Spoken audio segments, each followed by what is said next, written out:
warahmatullahi wabarakatuh. Bismillahirrahmanirrahim. Perkenalkan, nama saya Tika Lili Kartika, mahasiswa Universitas Juanda Bogor. Dan di sini saya sebagai mahasiswa PGSD di semester 6. Nah, selain untuk memenuhi tugas di akhir semester 6 ini, saya akan sedikit membagi informasi mengenai pembelajaran e-learning, konsep-konsep dasar e-learning, karakteristik dari pembelajaran e-learning, kelemahan dan kelebihan dari pembelajaran e-learning, serta pengaplikasiannya.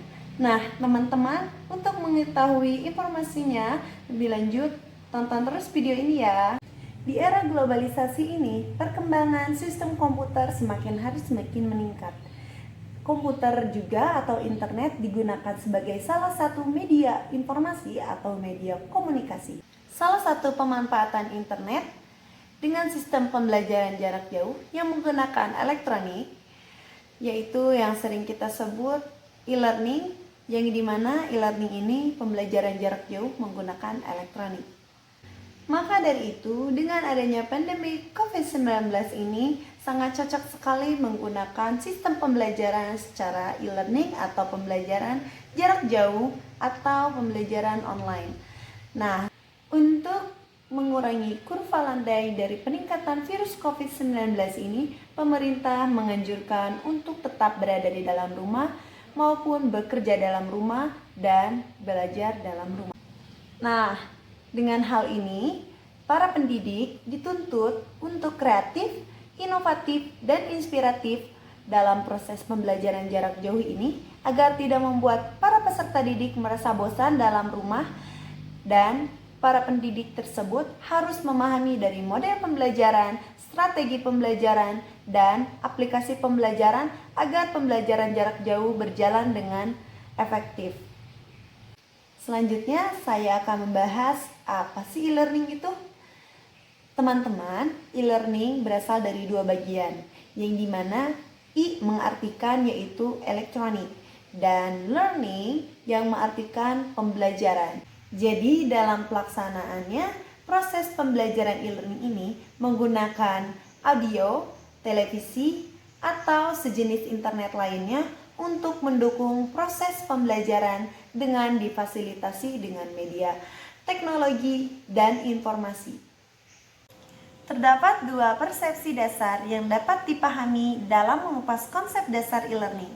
Yang pertama yaitu electronic based learning, yang dimana kegiatan pembelajaran yang berbeda dengan praktek konvensional di mana penggunaan teknologi informasi dan komunikasi atau perangkat elektronik memiliki peranan besar dalam mendukung dan memfasilitasi menjadi sumber belajar dalam praktek pembelajaran.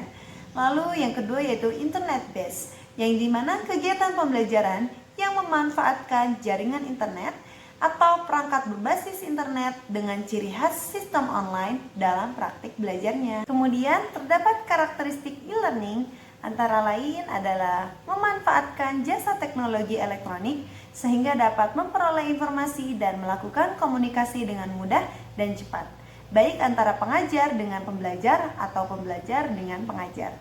Kemudian memanfaatkan media komputer seperti jaringan komputer atau digital media, menggunakan materi pembelajaran untuk mempelajari secara mandiri atau self-learning materials.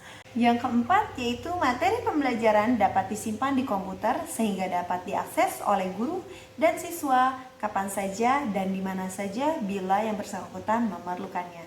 Kemudian yang terakhir, memanfaatkan komputer untuk proses pembelajaran, juga untuk mengetahui hasil kemajuan belajar atau administrasi pendidikan, serta untuk memperoleh informasi yang banyak dari berbagai sumber informasi.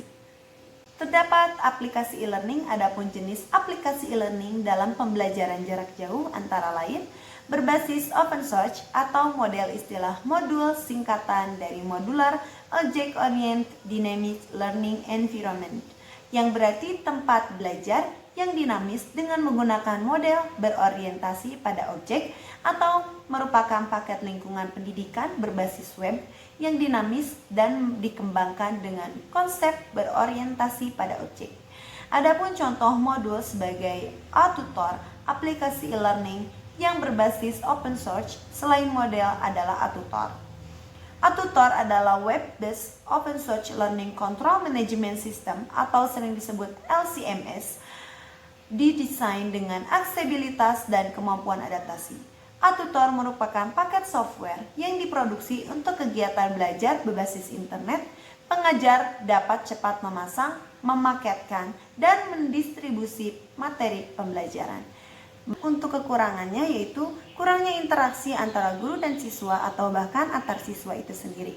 Kurangnya interaksi ini bisa memperlambat terbentuknya pola atau proses pembelajaran dan mengajar, kecenderungan mengakibatkan mengabaikan aspek akademik atau aspek sosial dan sebaliknya mendorong tumbuhnya aspek bisnis. Kemudian proses belajar dan mengajarnya cenderung ke arah pelatihan bukan pendidikan yang lebih menekankan pada objek pengetahuan atau psikomotor dan aspek afektif. Perubahan peran guru dari yang semula menguasai teknik pembelajaran konvensional kini juga dituntut menguasai teknik pembelajaran yang menguasai internet. Siswa tidak menggunakan motivasi belajar tinggi cenderung gagal dan tidak mempunyai motivasi.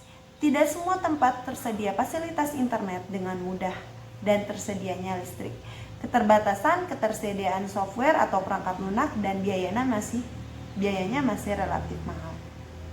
Pemerintah menyediakan aplikasi yang berbasis e-learning ini seperti Rumah Belajar, yang dimana aplikasi ini mudah diunduh dimanapun dan kapanpun karena aplikasi ini tidak prabayar dan mudah digunakan untuk anak usia seumuran kelas 1 SD sampai kelas 6 SD maupun SMP dan SMA. Nah, tetap harus diawasi oleh wali murid ya agar proses pembelajaran efektif dan lancar. Kemudian ada aplikasi yang prabayar seperti Ruang Guru dan aplikasi Zoom untuk melakukan proses pembelajaran secara bertatap muka, dan aplikasi tersebut bisa digunakan lebih dari 100 orang yang menggunakannya pembelajaran secara bertatap muka. Selanjutnya teman-teman, kita lihat tutorial penggunaan aplikasi e-learning dalam proses pembelajaran e-learning atau proses jarak jauh dengan menggunakan aplikasi Rumah Kita. Langsung saja ke tutorialnya ya. Langsung saja, di sini saya akan sedikit menjelaskan penggunaan aplikasi Rumah Belajar, yang dimana aplikasi Rumah Belajar ini sangat mudah sekali diunduh dan digunakan di mana saja dan kapan saja. Dan tentunya aplikasi Rumah Belajar ini bisa digunakan baik satuan menengah, satuan sekolah dasar, SMP, SMA, sekolah luar biasa, dan umum juga bisa. Kemudian di aplikasi belajar ini kalian harus masuk terlebih dahulu atau login ke akunnya. Sini saya sudah koneksikan dengan akun Facebook. Nah, setelah itu dalam aplikasi Rumah Belajar ini terdapat beberapa kelebihan ya. Yang pertama yaitu ada sumber belajar, yang dimana sumber belajar ini terdapat materi-materi seperti materi pembelajaran IPS, materi IPA, sains, sastra, dan umum lainnya, yang tentunya materi ini juga sangat lengkap. Kemudian ada laboratorium maya. Nah, di laboratorium maya ini terdapat beberapa materi seperti materi fisika, kimia, dan biologi. Di sini juga sangat lengkap lagi ya, sangat lengkap parah. Soalnya dalam aplikasi ini itu kita juga bisa langsung mencari sendiri baik dari model-model gaya, daya penghantar listrik, dan lain-lainnya. Kemudian ada bank soal. Bank soal ini nih yang paling menurut saya yang sangat membantu sekali dalam proses pembelajaran jarak jauh ini. Di sini juga ada keterangannya, ada untuk sekolah dasar, sekolah menengah pertama, sekolah menengah atas, sekolah menengah kejuruan, lalu ada sekolah luar biasa juga. Kita coba untuk sekolah dasar ya di kelas 4. Nah, di sini juga ada beberapa mata pelajaran ya tentunya. Ada matematika, bahasa Indonesia, IPA, IPS, dan pendidikan kewarganegaraan, pendidikan agama Islam, dan budi pekerti. Kita coba untuk IPS ya teman-teman. Nah, di sini juga ada ya untuk IPS.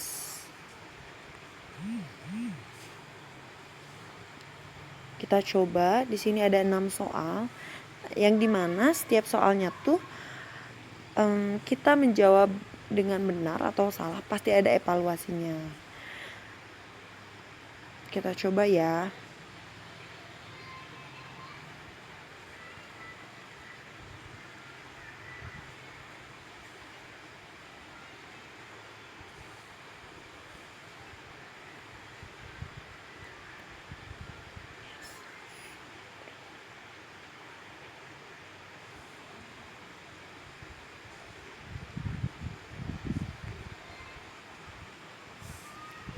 Nah, bener kan? Di sini langsung ada pemberitahuannya bahwa jawaban yang tadi itu benar atau enggak sih. Nah, kemudian dalam proses pembelajaran ini lebih baik dibimbing oleh wali murid ya, contohnya orang tua. Jadi bisa memberitahu mana yang salah dan mana yang benar sehingga dapat dievaluasi kembali. Kemudian dari bank soal ada juga kelas digital, yang dimana kelas ini juga ada beberapa kelas terfavorit ya tentunya.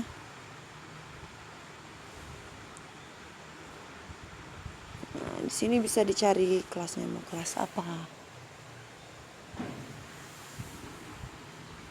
Dan ada buku sekolah elektronik.